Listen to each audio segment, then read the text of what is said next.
So today I'm going to teach you how to use data tools. Okay. So this is a 12th chapter. And open it. See, these are the features that are available. See, some of the options are there in previous versions as well. And option like flash fill. This is there only since 2013 version, guys, not prior to that. Okay. If you don't have it, it's fine. Just learn this option so that in future if at all you get a chance to work on new versions, you can always use this option. Okay, I'll start with data consolidation. Before that, I'll mute you all, and when I unmute, you guys can speak.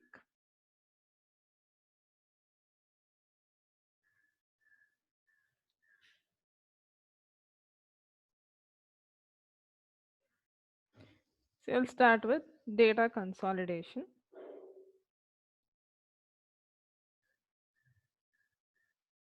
See, this option is available in data tab. Over here, you can see a group named as data tools over here. So all these options. So in this, some of the options we are trying to work on.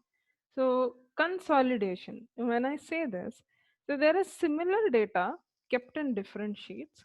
I want to combine them together and get a report, a quick report. Now let's say we have each region's data kept in separate sheet like this. I would like to get the column totals of each sheet over here. So I'll take a separate sheet. I'll first select the cell where exactly I want to see the report. I need to choose the location. Go to data tab. You have consolidate option here. Select this. See, it is asking you which function do you want to use for summarizing, that is quickly consolidating your data. Now I choose sum here. You can also choose from the list of functions that are available to us. I'll select sum, and here you have to provide the references. So when I say reference, what are the cells or sheets that are being considered here to consolidate? Now I can go here. See, I choose the entire data. After choosing that, say add. So I'll do the same with every sheet over here. I'll select it like this. Now I'm done with the selection of all the data present in different sheets. After this, I need to say use labels. See, labels are those based on which I want to identify the report that I've got. See, if I've just got the totals, column totals of each sheet, how will I know which region it belongs to? For that, I'll use labels present in the topmost row as well as the left column. Whatever labels are present here, I'm going to consider that in the consolidation. I'll choose both of them and say OK. See, I quickly got sum total of all the regions and of all the quarters away. So these were different columns that were available to us in each sheet. I'm getting their totals. But there is a glitch here. Anyways, I got the total. Now let me go change any value over here. Now currently it says 274. I'll change it to 500.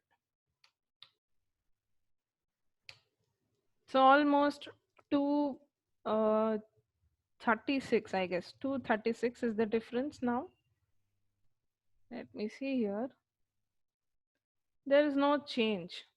Now let me show you again. I'll not change. I'll keep it the same value 274. You see, still it is the same total. So after getting this report, I'm not able to see the change if there is any change in the source data. That's because our data is not linked with it. You need to first link it. So how to do that? Keep your cursor Again, go to consolidate. You have all the references ready. Just select this one. Create links to source data and say OK. You see, as soon as you do this, you find some groups here. You can see the plus mark. So it is referring to that entire sheet. So when you select the cell, you can see in the formula bar, it is referring to East sheet B988. That's the cell being referred here. So every cell in that sheet is referred over here as well. So what does it do? Now let's change the value of the east cell over here. I'll just change it. Now let's check the results. You can see there is a difference here in the total. That's because now we have linked the data. We are able to see the difference over here.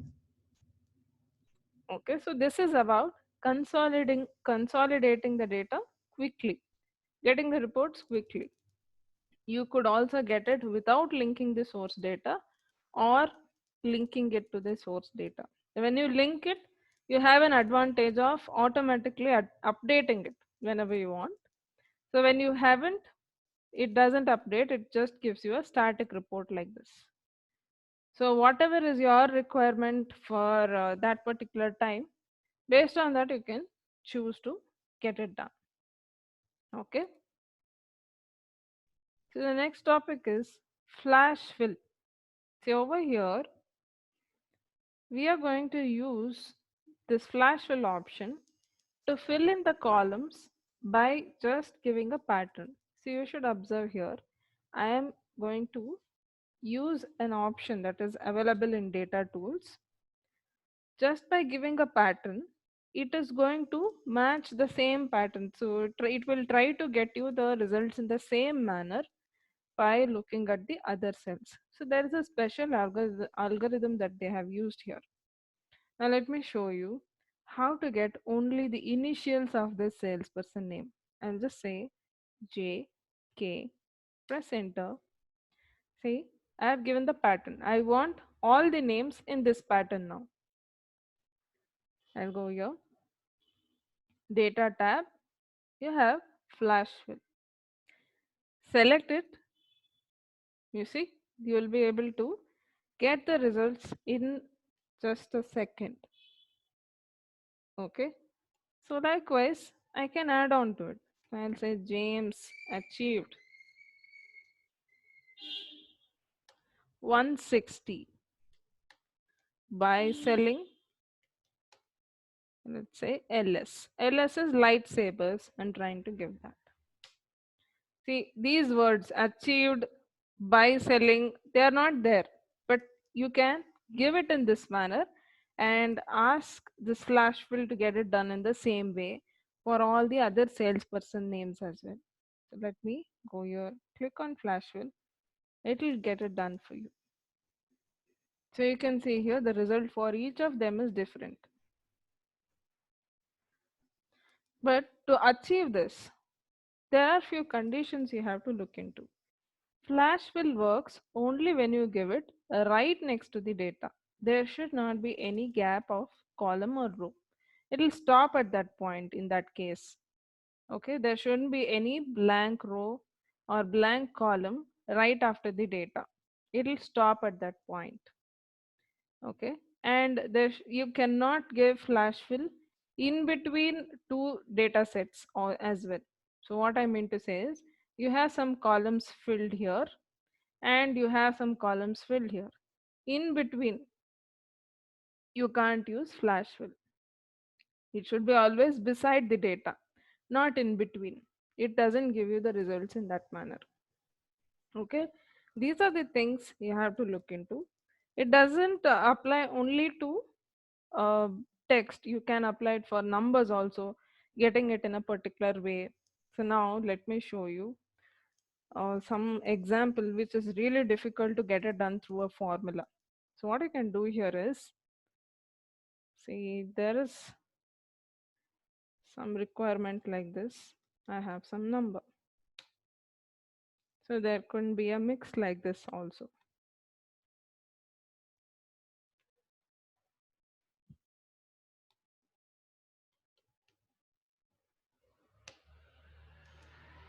And there could be a mix like this as well.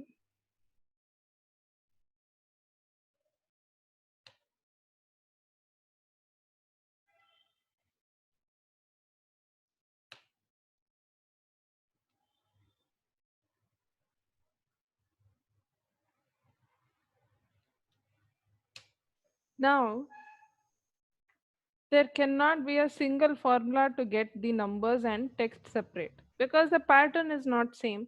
See, in order to use a formula, you should first check whether there is any similarity in your data. Only if there is a similarity, you can write a single formula and apply it on all the cells. Otherwise, for every cell, you have to find out a different formula here. So in these scenarios, Flashfill is really helpful.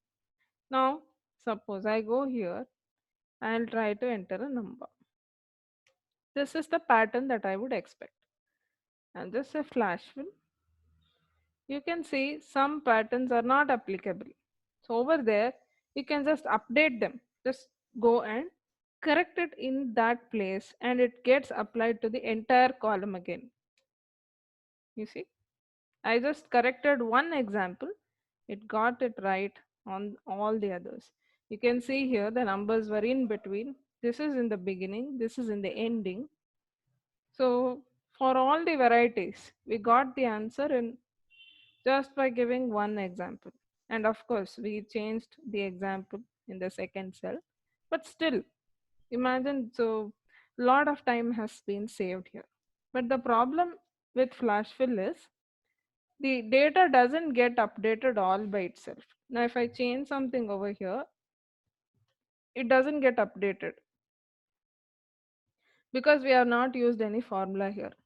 But still, you can reapply this Flashfill, which is again a very simple way to get it done.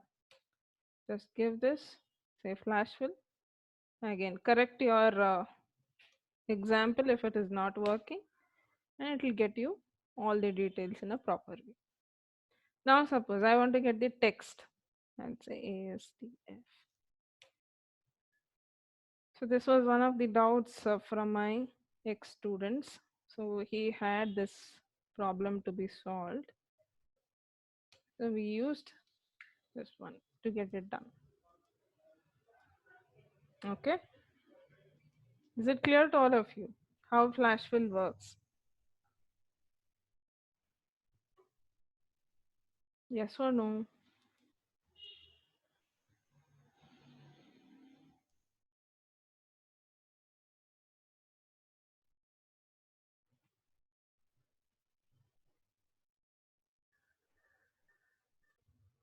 So, the next topic is group and outline.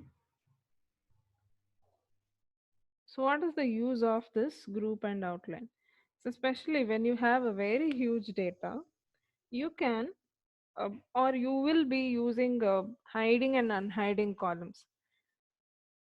Suppose you want to concentrate only on those columns which you want to see. So, most of them, what they do, they select the columns, they hide it. For time being, they'll hide it. Again, if they want to unhide, they'll select it, right click, unhide. So if you have many columns like this grouped separately or hidden separately, it's a time consuming task. So what we can do is group them together in whichever way we want. And just with click of buttons, we will be able to hide it and unhide it the way we want. So let me just create a 2 3 copies of the same just to show you how it works. Okay. So now let's say I want to create a group like this from here till here. So you need to first select the columns, go to data tab. You have group option over here. In place of outline, so there is a group named outline. In that you find group here. So you just select the columns, say group. you will get to see a symbol like this. Click on it, it will hide. Whenever you want to unhide, just click on that plus, it will unhide. So you can create as many groups as you want. Suppose, see, I'll create one more group like this and one more group like this. And you can create groups only with consecutive cells and consecutive columns. So there is no way you can group B and N over here. This is not possible. See, cannot be done on multiple range selection. There should be a single range. So till here, your range selection should be continuous. Only then you can group it. Now all this put together, I want to make another group, let's say. I can do that. That's a bigger group. All three are the other separate groups that we have created. See, I can hide it like this separately or hide it entirely together like this. You could also use the numbers here. See, I'll click on one. It is entirely hidden now. I'll click on two. So only the topmost part is released. I'll click on three. So it will go on like this. So let me scroll like this. You'll be able to see here. Okay. So likewise, you can also hide unhide rows as well. In the same manner, you can hide and unhide rows. See, currently it is showing like this. If I click on 3, it will show me like this. So you can do the same with rows also. Select the rows you want to group and click on group. And if at all you want to ungroup them, you want to change the group or ungroup, select that particular group and ungroup it. Okay. Or you want to clear all groups in the sheet. Just go here, say clear outline. You choose ungroup and clear outline. All the groups are removed. All the outlines are removed here. So there is one more option that we have got, that is known as subtotal. So suppose you would like to see the subtotal below each group. See, this subtotal is different from what we learnt in filtering techniques. That was using a formula we got it. This is using an option. Okay, and we'll be able to see the subtotal for each group right below that. So to achieve that, first of all, you need to sort your data based on which column you are trying to get the subtotal. Now suppose I want to get the subtotal of sales based on the salesperson name. So I would like to know total sales of James, total sales of Han Solo. So likewise, for each salesperson, what is the subtotal of sum of sales? So we have only one column with numbers here. If you have multiple columns, you can perform on those as well. Now, first let us sort the data. I'll go here. I'll use salesperson name and I arrange it in any order you want. I'm using ascending order. See, the entire data has been sorted on salesperson name. Now after I do this, select the entire data, go to data tab, you get to see subtotal, select it. See, it automatically shows add subtotal to a column with numbers. See, you can show subtotal to a column with numbers. So I'll select this.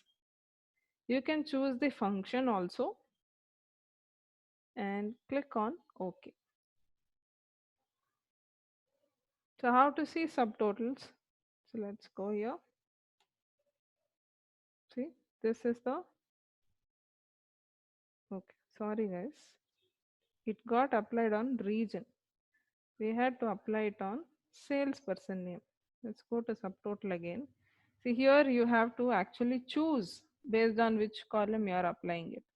Select salesperson name and then apply it. So now it displays. Luke Skywalker, the grand total. So we have for other salesperson name also. You can use the numbers over here. 3 will expand everything. 2 will show me the subtotals for each salesperson name. And 1 will show me only the grand total. So you can apply subtotals based on one column at a time. You cannot apply it on multiple columns. That option they have not included. So choosing one column at a time, you can see the subtotals based on that. Okay, and to apply that, you need to have a column with numbers to apply sum and those things. Fine. Any doubts in subtotal grouping outline? No, ma'am. Okay. Let's go to the next topic. In data tools, we have this text to columns. So again, see, I have a lot of data here. Let me show you in the preview. You can see here, as and when I choose the file, it will show me the preview of the data within this. So this is quite simple, these things. Now let us choose something complex like this. I'll open a blank workbook. Now within this blank workbook, I would like to insert the data from a text file like this. I'll select the entire data. I'll copy this. I'll paste it in Excel.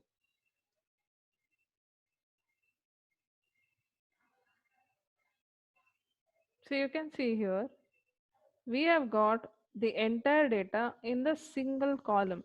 We have not we have not been able to put it in different columns here. You can see in the formula bar, only when I select in column A, I'll be able to see the data.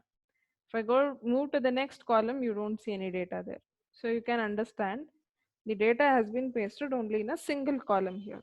Now, if I have to analyze or prepare reports, I need this data to be placed in such a way that they are in different columns and I can perform some math functions on it, or using pivot tables. There are so many options I can use to summarize it. Now, to achieve that, first select the area where your data is pasted. Choose that column. Go to Data tab. You have text to columns. And you have two options here: delimited, fixed width. See, I'll show you how fixed width works. Fixed width, you will have to decide where exactly your data has to split into a different column. To do that, in the data preview, you are going to click in the area where you'll see a line like this. This is the break. So this is going to tell where exactly the column has to break. Again, if I do this, you can see in the heading part, it's not getting split properly. So many of the characters are moving to the next column. This is not an efficient way, but you can still go for it when you get tab separated files. So where tab is used to separate the fields. So for those things, you can go with fixed width. If at all you have a symbol or a delimiter, they call a symbol which separates two different field values as a delimiter. Now you can see market, company, code, contact, all these are separate column headers. So they are being separated by comma here. The comma is a delimiter over here. So there are many delimiters. It could be dot also, it could be space, could be tab, pipe symbol, or any symbol for that matter.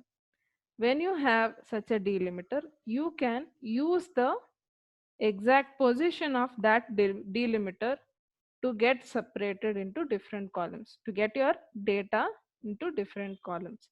Now let me select it, delimited. Next, see, you have to choose the delimiter, and you have the option to choose multiple delimiters also. Now currently we have comma as the delimiter. You look at it, As soon as I select comma, you check in the data preview, the columns get split exactly at, you know, the place where comma was present.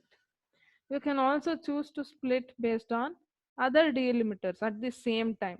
So I'll give other, I'll say dot.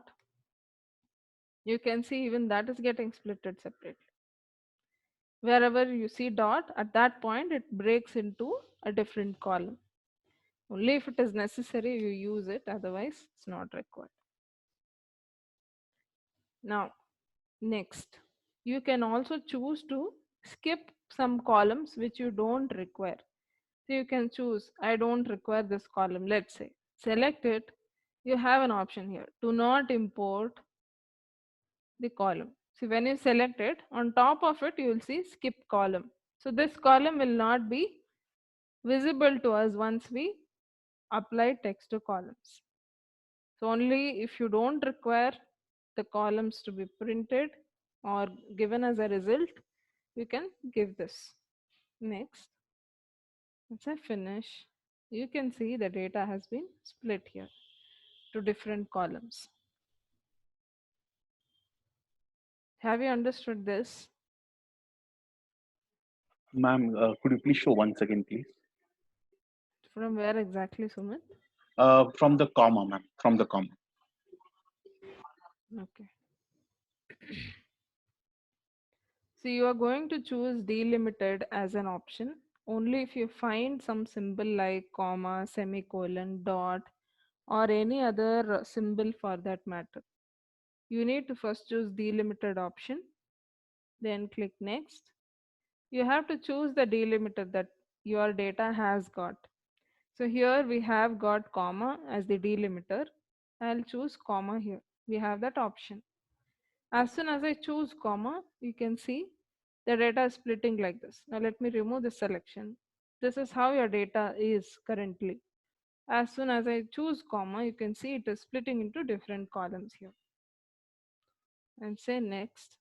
You can also choose to uh, prevent some column from getting printed. If it is unwanted, you can choose that column. Just say do not import. That column will not be imported.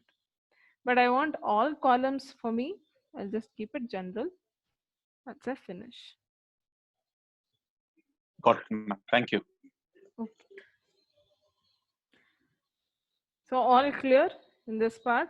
Shall we move on to the next topic?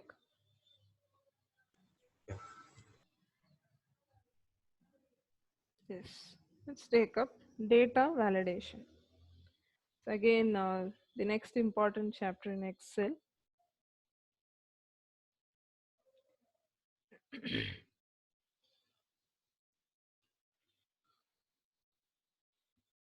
See, data validation is a restriction that you impose on a user so that he or she does not enter a value which is not appropriate in that place.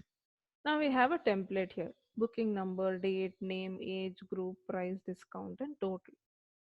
Now, for most of these columns, apart from booking number, we have given the rules in the right hand side. I want to apply all those rules for each column that I have in that template. So you look at these rules on the right hand side. For date column, I have this rule to be applied. So what is it? The user should enter current date or a later date. He or she should not be allowed to enter a previous date in any case. If they enter, an error message should pop up saying the value cannot be accepted. So that only when they change the value according to your condition, it should be accepted in the cell. Likewise, we have rules kept for each column that I have in this template. So for name, I have set the text length. For age, I have set a number range. And for group is the list that I want to display there. And price and discount, what are the minimum and maximum values for each of them? So these rules, let's see how to set them. First of all, you need to choose the cells on which you are providing this data validation. Now let's go here. I'll choose all these cells. Okay, they have protected it.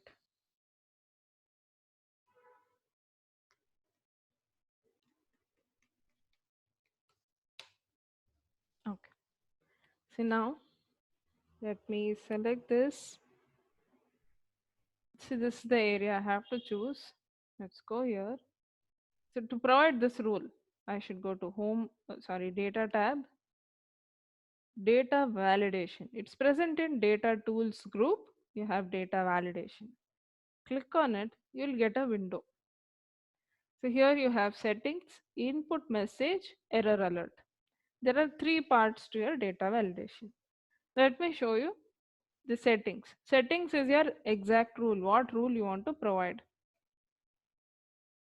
So by default, for all the cells in your Excel sheet, data validation is any value. That is, they can enter any value they want. There is no restriction imposed. Now we are going to impose restriction.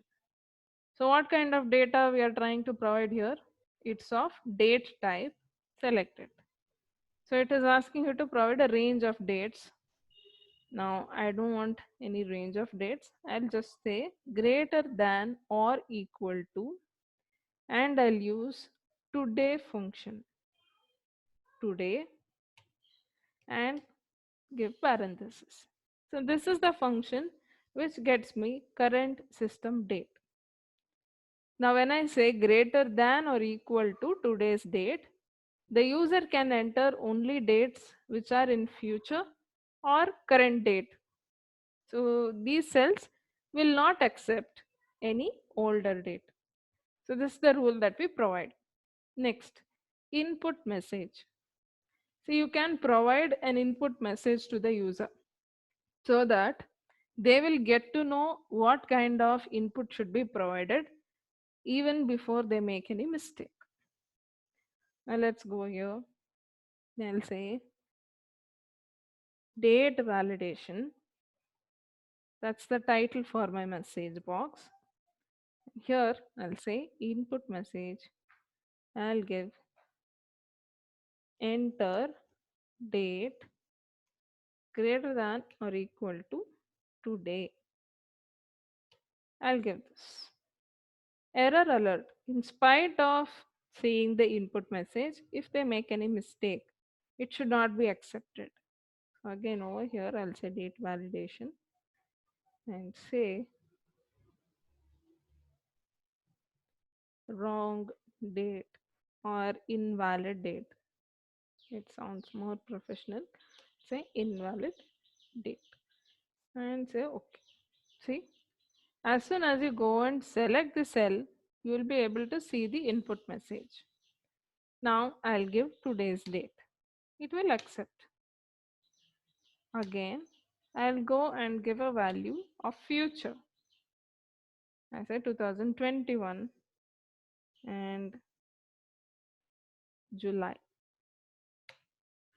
It will accept this value as well. Now if I enter a date which is a previous value, you see, it is giving a custom message for us.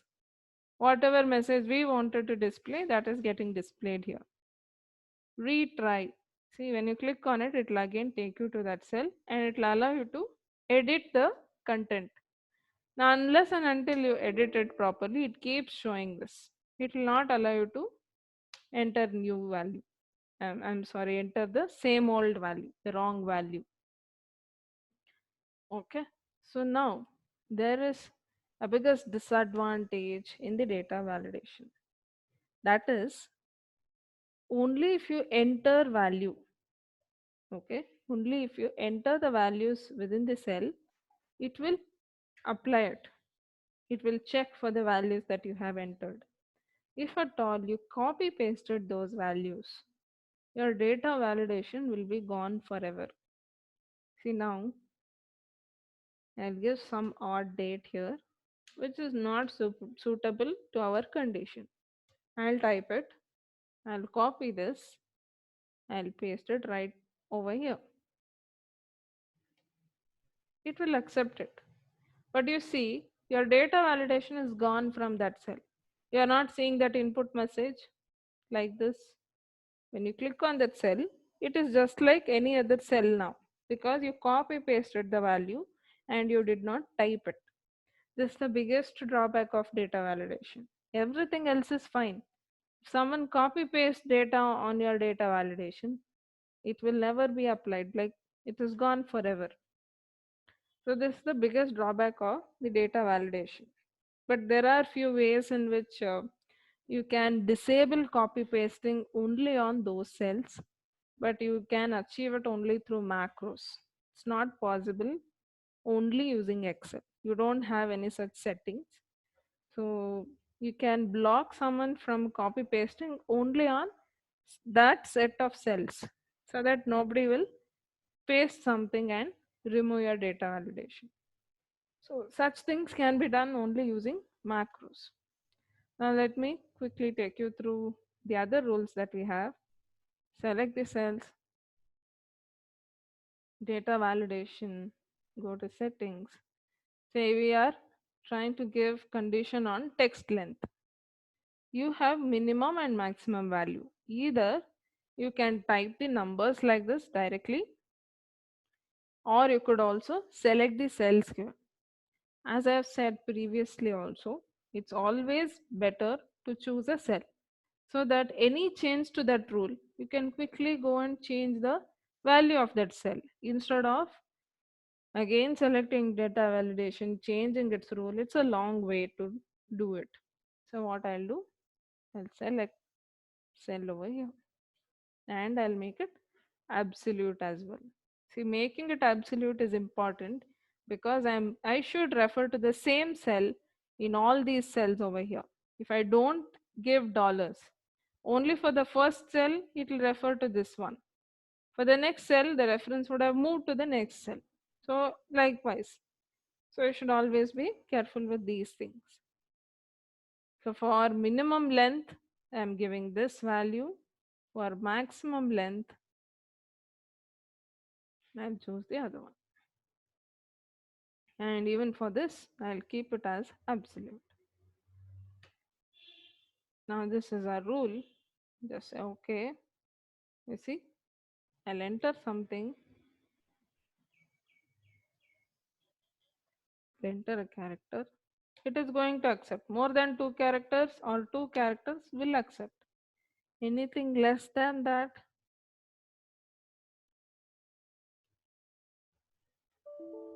see, this is a system thrown error.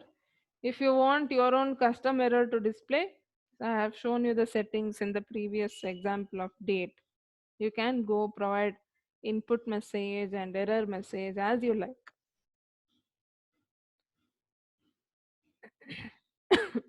See, for age, I want to give a condition on age saying the age is a whole number always. Let's say between minimum value should be 17 and maximum value should be 80.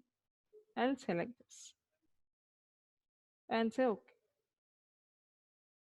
Say again, I try to enter a value less than 17, it will throw me an error. More than 80, again it will throw me an error. Only between 17 and 80, it will accept. Now using this data validation, you can also prepare lists. How they are helpful.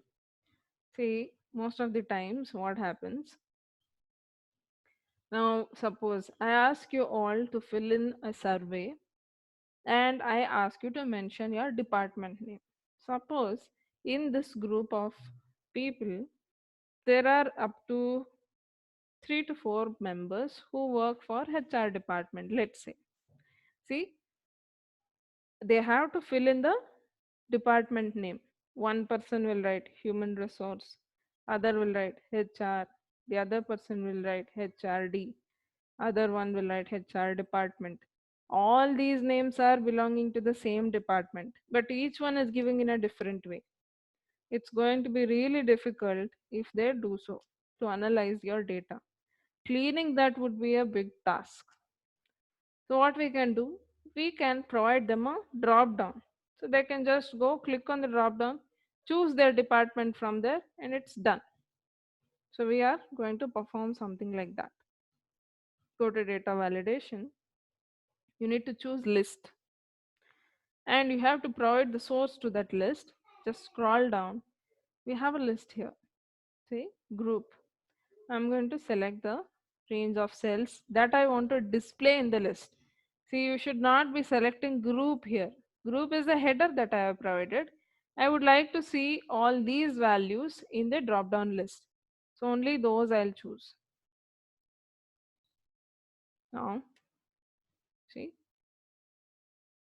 did we apply?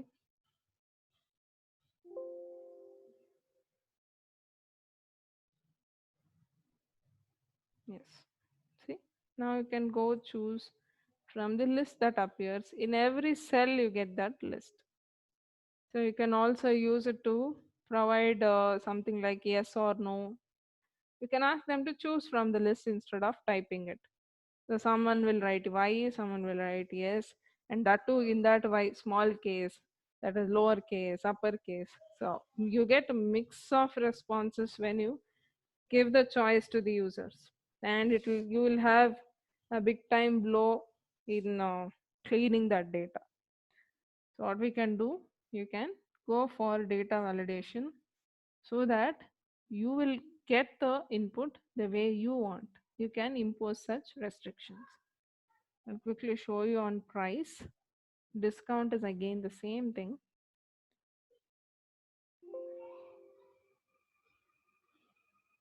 Yes. So we have some validation present on these cells already. I'll just quickly check it. I'll clear all. Say suppose there were any previous validations applied on some cells and you want to remove it. Select all those cells. You have clear all option in data validation. When you do that, all validations applied on those cells will be removed at once. Now I'll go here. I'll choose decimal value and I have a range over here. I want to choose that. See, price minimum value should be this, and I'll make it absolute. Maximum should be this one. Again, absolute. So now try entering a value less than 1000.5 or greater than 15,000. You will get an error here. I'll just say only if you say more than 1000, click accept. Again, if you enter value greater than 15,000, it will throw an error. Your value should be within 15,000 or equal to 15,000. It will accept it. Same thing for discount. I'll just let's not repeat this. It's the same thing again. So have you all understood the predefined rules of applying the data validation?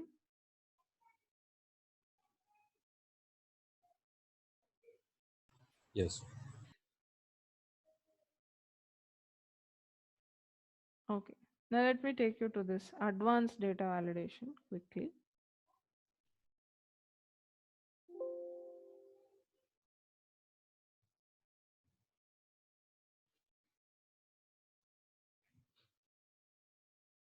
So till now, whatever validations we provided, they were all predefined.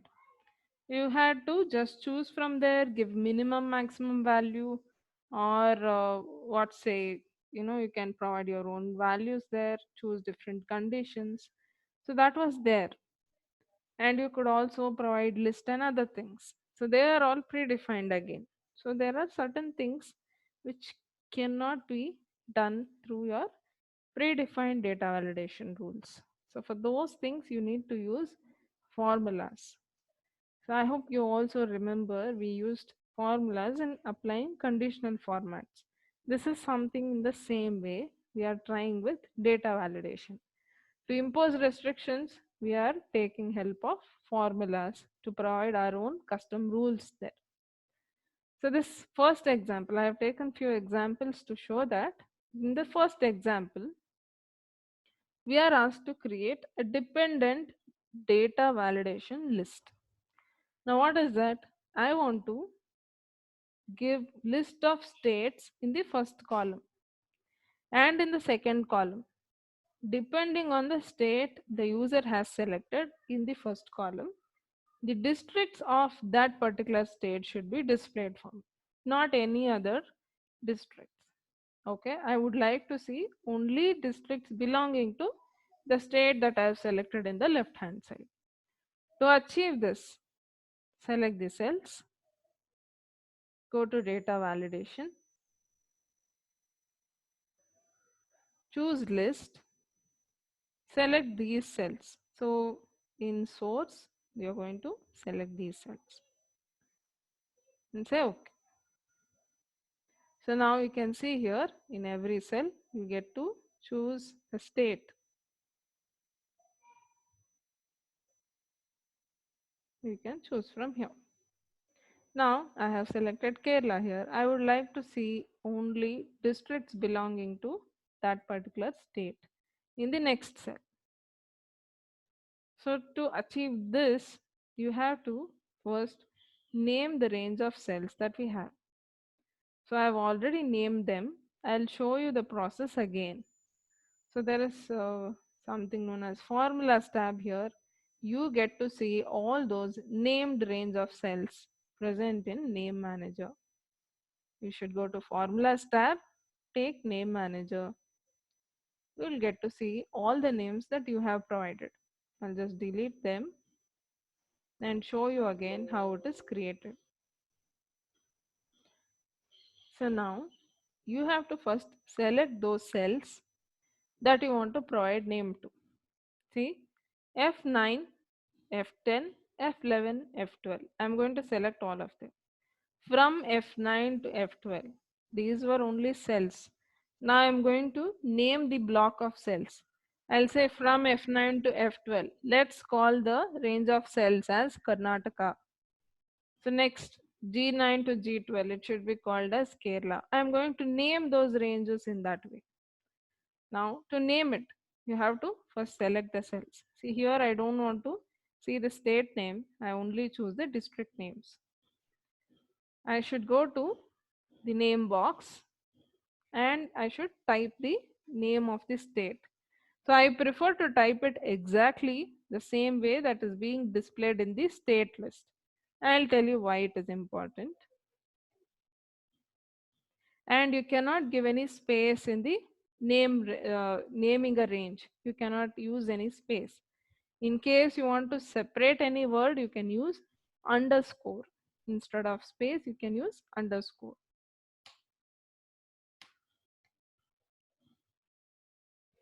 I'll name it as Kerala.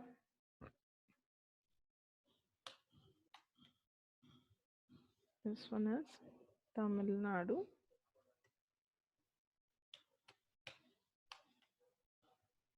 And this is Delhi. You need to press enter after you provide the name. Otherwise, the name is not taken. Okay. You need to press enter after you type the name in the name box. Now we have named all the cell ranges. Let's check if they have named. So go to name manager again in formulas tab. You get to see all those. And you also see the cell references. When you select it, you can see here which cells are being referred to. You can also click on this arrow. You see, it will show you the selection. Now, once we are sure of it, we are going to select the district column and go to data validation in data tab. I'll choose list here. What should be the source? Now you have to say equal to. We are going to use a formula here. Indirect. I'll tell you what is this. Indirect of the state value present in the left hand side column. I'll remove dollars from here because when I copy paste this, that is, I have applied on multiple cells. For each cell, it should take a different state, not the state which is in the beginning. So I'll remove dollars and say OK. Now you can see here for Kerala, you have Kerala districts. For Karnataka, you have Karnataka districts.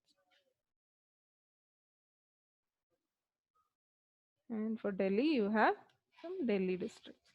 So likewise, you can prepare this dependent data validation list. Suppose I go change the state name here, you can see a different list belonging to that particular state.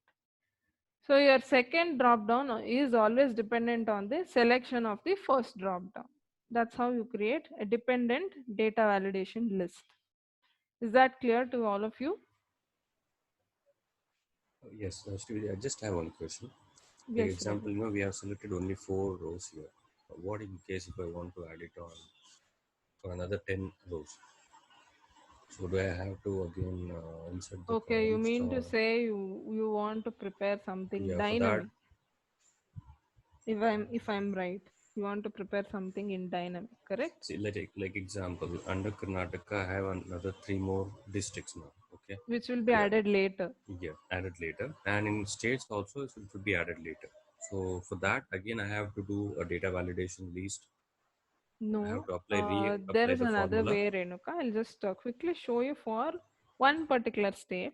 Let me Okay. take Karnataka and the state list. Okay, I'll show it to you quickly. The rest of them can be applied in the same manner.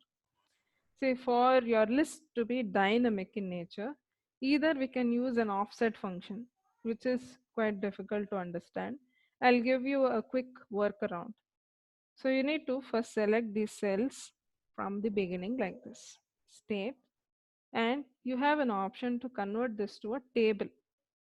Go to Insert tab, click on Table, or you can also use Control T. So if I give Control T directly by placing my cursor on the table, it takes the entire table. So I don't want this. I'll choose States column, say Control T. Yes, my table has headers, and say OK.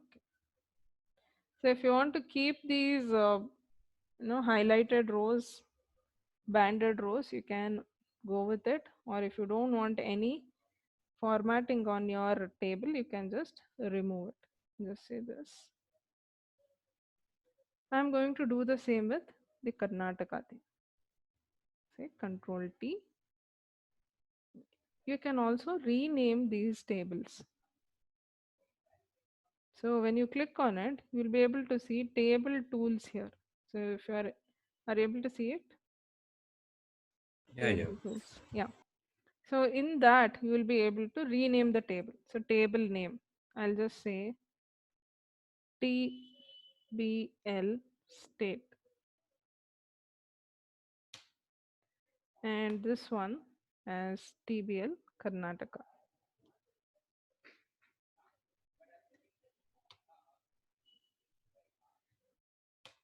Okay. Now that you have already provided this Karnataka as a range, so you have given a range name to this, we can use the same here. Now let's go here. For states, I had not created any range. Let me create it. You need to select only those cells which you want to see the drop in the drop down now. You are not going to include the headers.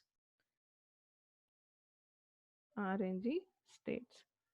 The reason why we created tables is they are dynamic in nature. As soon as you add a row, it will get added into your tables range, and that will reflect in your uh, data validation. So let me go here. I'll again apply validation on this. I'll remove this.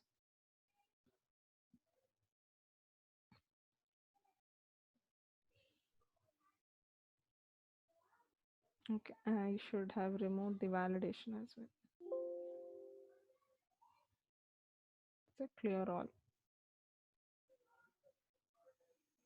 and cancel. Till there.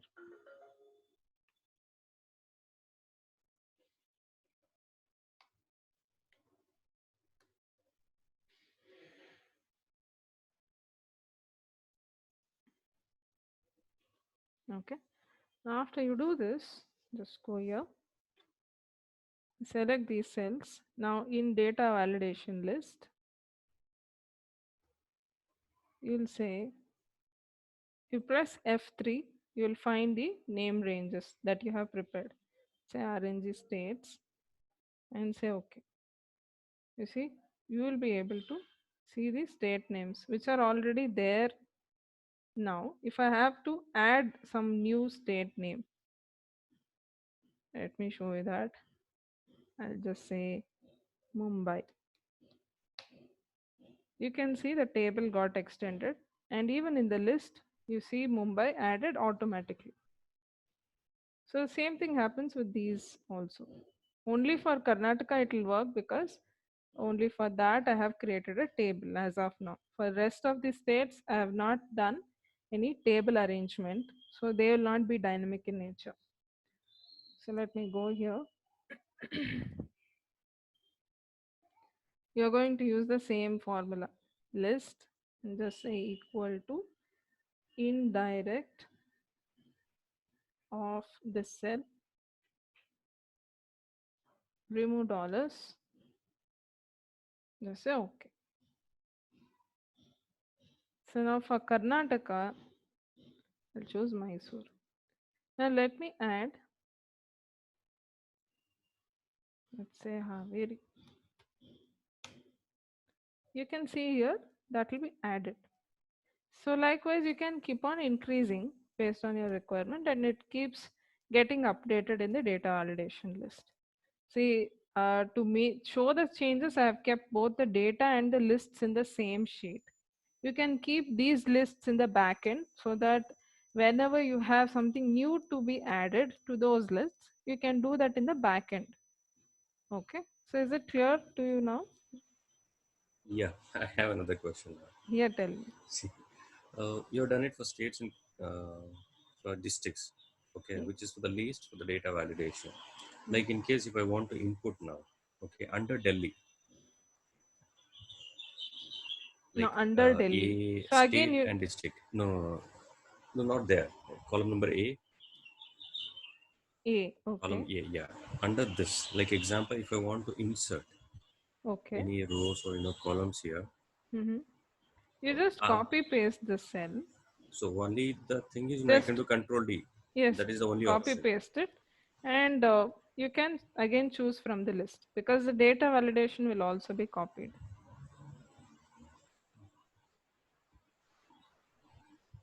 You understood? Yeah, understood. The only option is Control D. That's it. Yes, yes. So You we don't just have have any to other copy. options. No, no, nothing else. Okay. Yeah. So let's go for the next topic. Any other doubts, guys? If you have in this particular topic, if you have understood, let's move on to the next topic.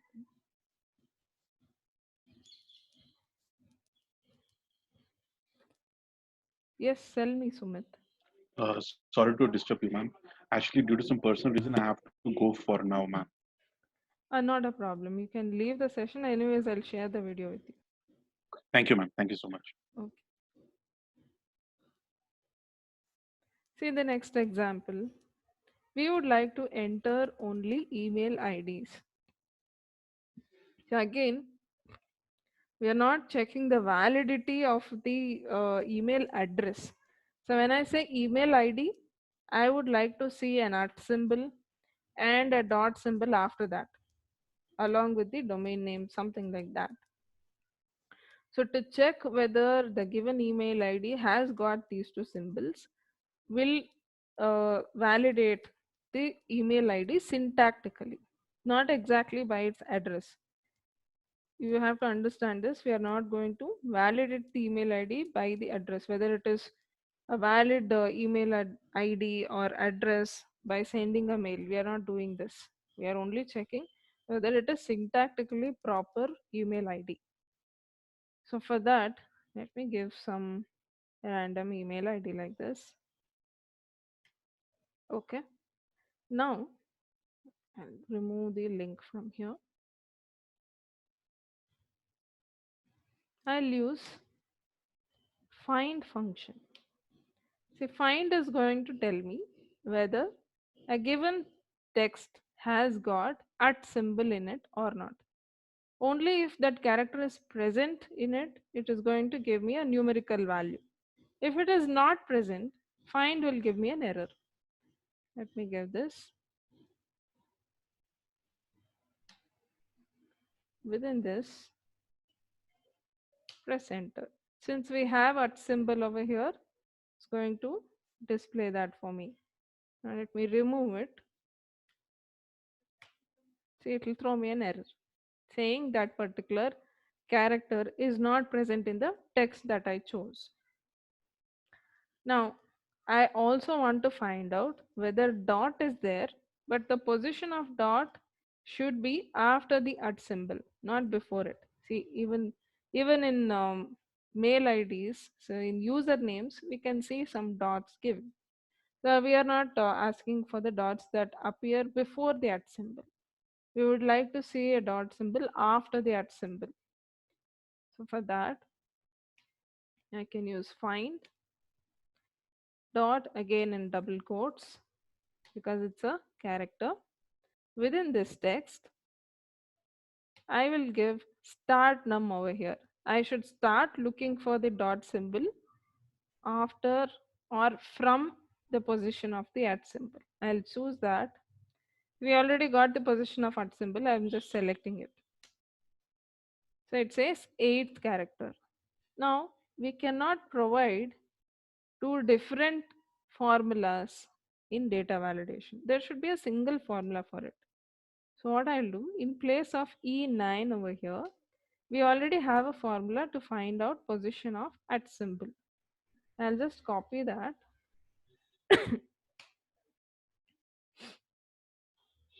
and paste it. Now let's check if it is working. I'll remove this now. If I remove dot, even then I should get an error. We are getting it. I'll give dot now. I'll remove at. Even if at is not there, we'll get an error. So only if both are present, I get a value. So I can use this function within the data validation. I'll just cut this. Okay. Select the range of cells where I have to give the data validation. Go here. I have to choose custom. Custom is when you have your own formula to provide. Select it. You are going to paste it here. And just say okay. Now just enter some text. It's not going to accept. Now what if I give at 10 dot? Still this is not going to accept. See, the reason why it doesn't accept at 10 dot is at is a symbol just like your equal to. In place of equal to, you can also use at symbol, plus, minus. They also are used to start with a function or a formula. Not only equal to, you can use these symbols as well. So after providing at, Excel expects me to give some function. So dot is definitely not a function or a formula, so it will throw me an error.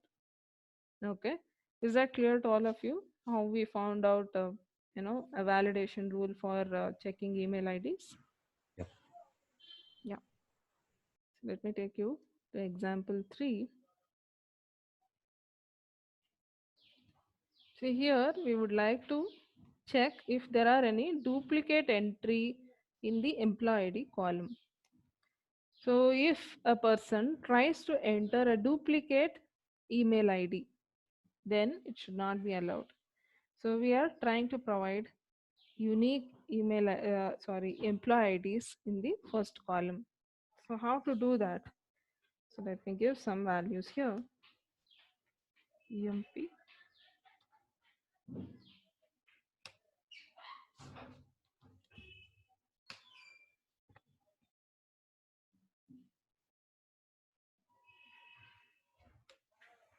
See, someone might give like this.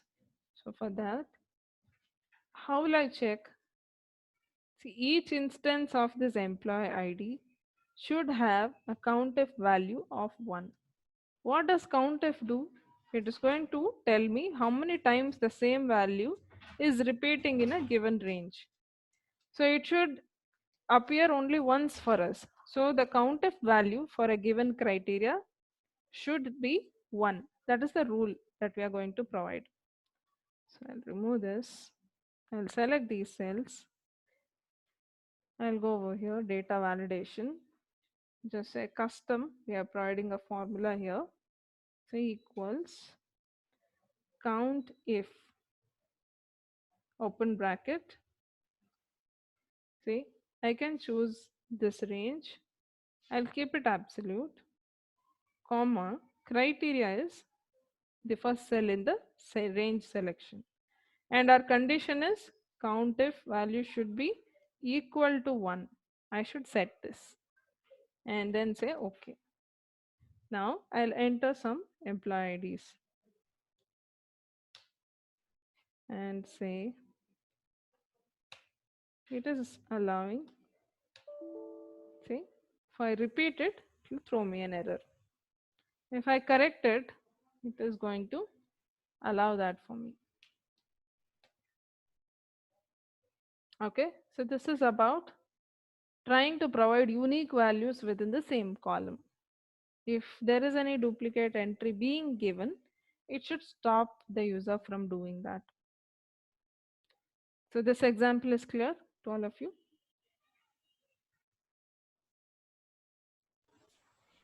Yeah. So the next example is to remove leading or trailing spaces. So that is if a given user is trying to provide extra spaces, he should be stopped from doing that. So many of them have the habit of hitting a space bar before entering or hitting space bar after entering. So these habits are there for some of them. So it will create a lot of mess while analyzing the data, because it's uh, to bare eyes it's going to be difficult to find out whether there is a space or not. I'll just use this, select the entire range of cells, go to data validation. I'll choose custom again. So we have a formula, function name trim. I'll use the same. Trim of this one should be equal to the value that I'm going to enter in the same cell. So the value that I enter in this cell should be equal to the result of trim on the same cell. So let's go here. I'll try to enter my name. So it has got a single space, it will allow. There is no problem with single space. So if I give multiple spaces or more than one also, it's not going to accept. See, I'll give 2 spaces.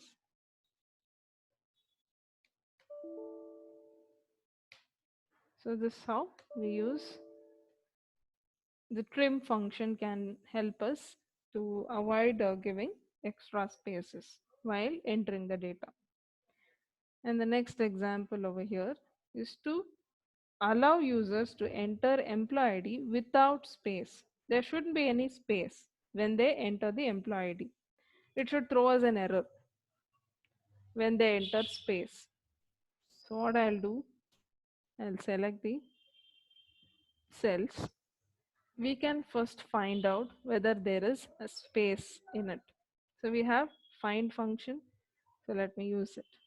E space some number. So this value should not be allowed. And this value should be allowed. So what we'll do, we'll find space over here within this text. This is going to give me some value.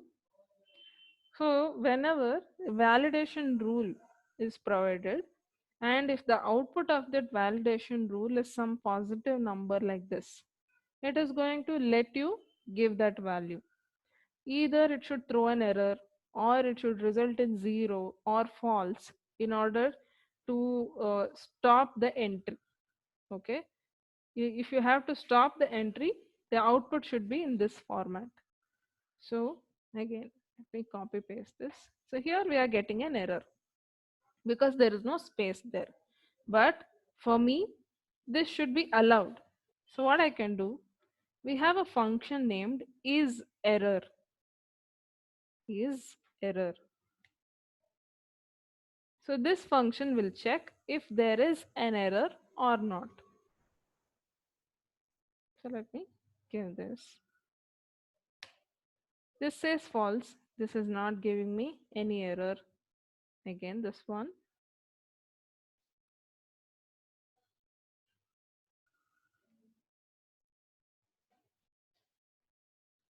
Just go here, give is error again, or just copy paste it. That's better. So here it says true.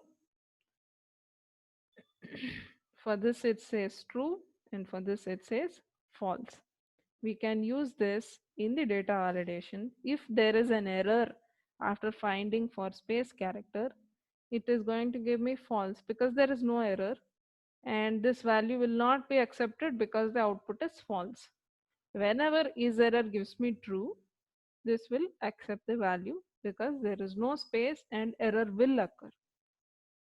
I know it's a little confusing. You can tell me if you are not able to follow.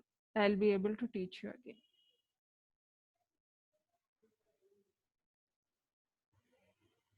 Is it clear to you guys? Yeah, you can go. So this is the function we have to use. So I'll go here. I'll remove these values, and I'll, even before that, I'll cut this function. I'll select these cells, go to data validation. See over here, choose custom, paste it. Just say okay. If you enter an employee ID with space, it is not going to accept. So there should not be any space. It will accept. Okay. So this is one thing. And the last example. See here, the validation is on the total. See, you set a threshold value, and the sum of some cells should not exceed that threshold value, let's say. Then you can use this data validation. So we have an example here. Suppose we have, let's say, amount of 25,000 kept for shopping. It is set aside for shopping. Let's say you take your wife for shopping now. So you always know women are going to exceed more than that. So you will give so you will give her a validation rule saying the expense should not exceed more than 25,000. Let's say if it is exceeding, that particular product should not be purchased. That's it. So how to impose that? You need to select all those cells where the price of the products are given. Go to data validation. You already have it. Let me clear.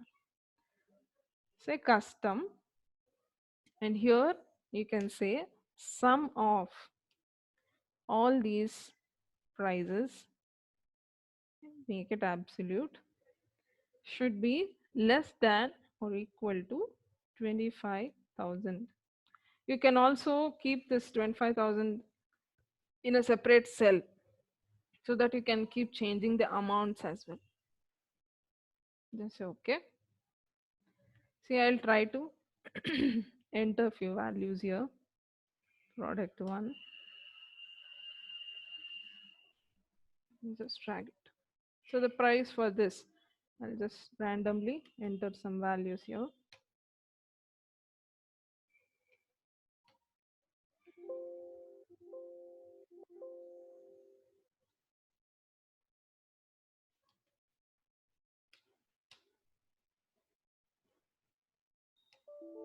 It will throw me an error. See, the last product cannot be purchased because it is going to exceed the budget that we have. So you can not only this thing, let's say you have some quality assurance in which you have set a threshold. So the faults cannot be more than 5 or let's say 2 or something like this. You can impose such validations in that case. Okay. Is that clear to all of you? The last example? Stage, I have one doubt in this. Yes, So what please. in case if I want to product one is 25,000 only? That's all. So that That means is, other three products I can't purchase. yes, you cannot. That So is that the, means you have applied a formula for product one to product four. That's it. So not yes, for the yes. maximum total, right? No, no, no, no. Okay. See, not for the maximum total. Let me give this here. Yeah. It will accept. But if I try to enter another value here, it is not going to because it will exceed that 25,000 thing. Agreed. Agreed. So still, I can give it for only one cell also. For maximum also, I can give the formula, a As in, data validation, as like how we have done for even product for one to product maximum four. you can provide is what you're asking. Yeah. This should not exceed 25,000. Yes. Yes, you can. Okay. You can do that. But what happen? Yeah, you can anyways give that in that way. Okay. But what is the problem? Let me check. I don't think it will work like that because we are not entering anything over here. No, we have provided a formula. That's it. That's for my Validation workstation. works only when you enter something. Let us check. It did not, you know, come to my mind when I did this. Let's check.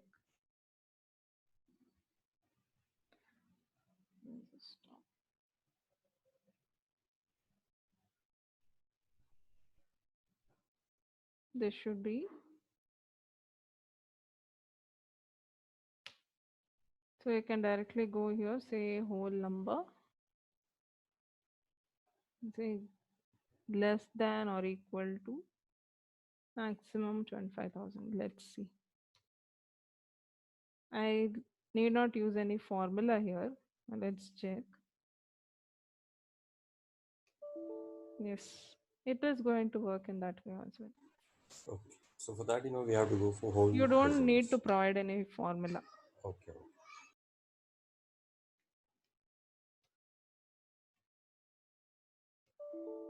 Yes, it works. Okay. Is Yeah. that clear now? Yeah. Thanks.